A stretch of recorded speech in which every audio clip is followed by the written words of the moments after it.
So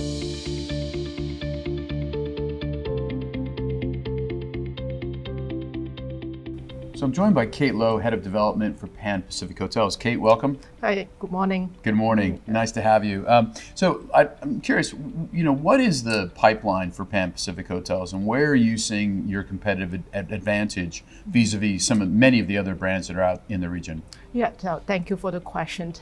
We definitely have very exciting opportunities, or rather the new hotels that are opening in the region that I would love to share. So close to end of this year, we will be opening a property in Dalian, in one of the tallest building in the city. It will be overseeing the city square, which is called Xinghai Square. It's one of the world's biggest city square, occupying the top level of the tall building. So that's a very exciting opening for us. And then on the other side, and in another country, in Vietnam, we are opening a boutique PARKROYAL service suites. It will be overseeing the West Lake. So some of the apartments will give you really good views of the lake. So it's a service suite product which will be excellent for long stays or even short stays for tourists. So these are the two exciting properties that are opening by end of this year. And next year, one of my favorite projects, I would say Pan Pacific Phnom Penh, will be opening out in Cambodia. So the capital city of Cambodia along Northern Boulevard, which is the major road that cuts through the city. It has embassies, it has banks, it has office towers, and of course we will be housed in this landmark building where the owner themselves will have their corporate headquarters within. So that's really also another opening in our pipeline that we're looking forward towards. So moving forward, and of course there's a lot more that I can list and it will go on, but we want to be in more resort destinations. We are discussing more projects in those. So we will also have openings that are already confirmed. That is like PARKROYAL Jakarta, PARKROYAL Siem Reap, and many, many more. That's exciting. Yeah. And what are the brands that Pan Pacific has currently, and are there plans for more brands? So we have 3 brands. We focus on the 3 brands to grow in terms of pipeline. That's the Pan Pacific brand, that's the PARKROYAL collection, and then there's PARKROYAL. So Pan Pacific is at ultra luxury. It is supposed to bring across this graceful luxury of Asian hospitality. And then we have PARKROYAL collection, which we created and give birth to right in Singapore. It is a sustainable brand that brings across biophilic design, lifestyle experience. And then of course we have the PARKROYAL brand, which is upscale modern brand. It's supposed to bring guests closer to the local culture of the region, of the neighborhood where they are actually staying in.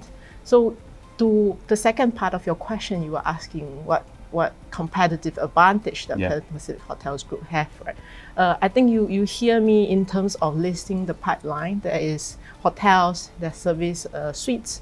So I think we are a unique breed. Very rare do you have an operator that operates both hotels and service apartments. Indeed. So we've been doing that since 2008. I would say we have service apartments in Singapore, in Malaysia, in Jakarta, and soon to be in Hanoi. So across the region, we manage both hotels and service apartments. This is a competitive advantage that we offer to owners who are actually building mixed-use development and have components of both hotels, service apartments in it. So one operator who's better than 2. So I think this is one competitive advantage. Not to mention, we are an owner-operator company.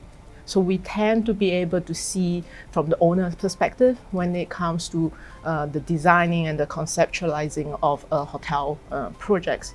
So very often we worked with owners who are new to hotels development, family offices, and they have more direct access, I would say, compared to other big chains, to our senior management to discuss their idea, their visions, and that has always been our competitive advantage.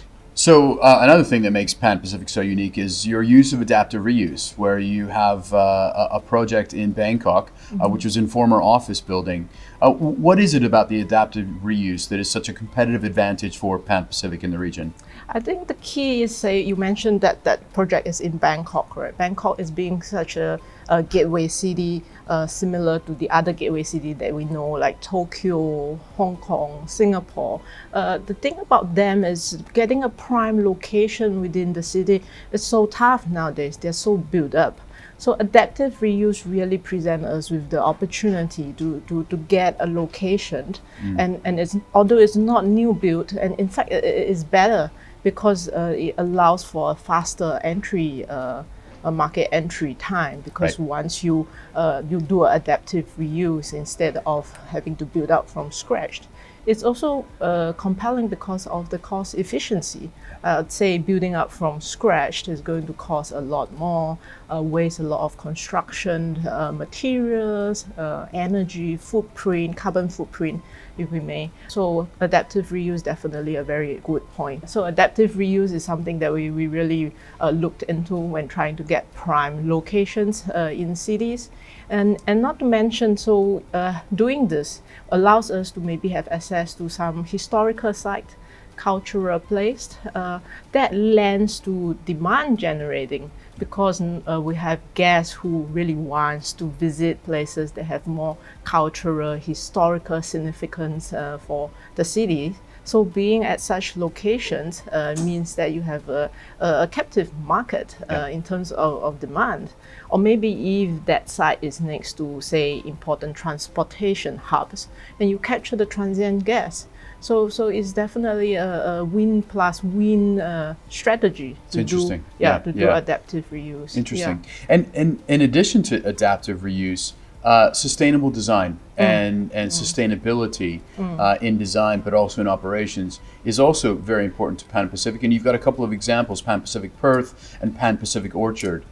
So what are those sustainable principles, and how are they being leveraged by Pan Pacific in your properties?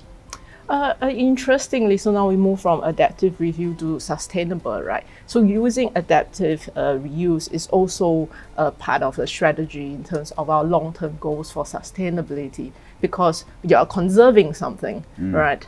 You reduce a carbon footprint, and sometimes governments even give you a grant for preserving that. So and thanks for asking about sustainability. It is a very important initiative for us in designing our hotels, or moving forward. It is I'd say at the hotel group level, it is an initiative that we want to put into our hotels. We demonstrate that through our new properties, which is like the Pan Pacific Orchard in Singapore. It has the biophilic design. We work with top architects to actually design it and make sure that we have all the elements captured. And also, so it captures guests who actually want this kind of lifestyle. They are mindful of their, how should I say, their contribution to carbon footprint in the world, and how they can help to reduce it. So we want to move and push forward with those initiatives. That's very impressive, and well done on that commitment, because it is more than just your towels not being washed. I mean, you guys have really taken an asset and developed it through sustainable design from top to tail. We do that. And also, and actually to add on, even in our existing property that we are doing asset enhancement, we try to also bring all this initiative into the existing hotels. Well done. So as head of growth and development, I'm curious, what are the markets that you're most excited about in the next 3 to 5 years in terms of growth potential? That's a very good question. We are very excited about Japan. So we opened Pan Pacific Tokyo in 2023. It is a very iconic landmark project in Shinjuku, and it is doing very well. In fact, there's 2 brands in one building. The top levels has Pan Pacific Tokyo, and then the below it is the PARKROYAL Tokyo, Shinjuku. So we want to expand more in Japan. It's a very hot market. I'm sure every operator wants to be there. The competition is very tight. Indeed. Yeah. So Indeed. so we will be putting our resources behind it and see if we can enter Japan. Korea is also on our site. Australia, we are hoping to expand the PARKROYAL brand in Australia. It being in his previous life, it's actually a PARKROYAL. PARKROYAL is actually an Australian brand. It's an Australian brand. Yeah. So it's almost like bringing homecoming. bringing the brand back to his home, where actually most Australians, or I would say even New Zealander, they know about the brand. So you'll be bringing it back. Yeah. Fabulous. Yeah. Well, there's an incredible amount of opportunity, and we look forward to seeing Yeah. Pan Pacific on its continued expansion throughout Asia. Kate, thank you so much. Thank you.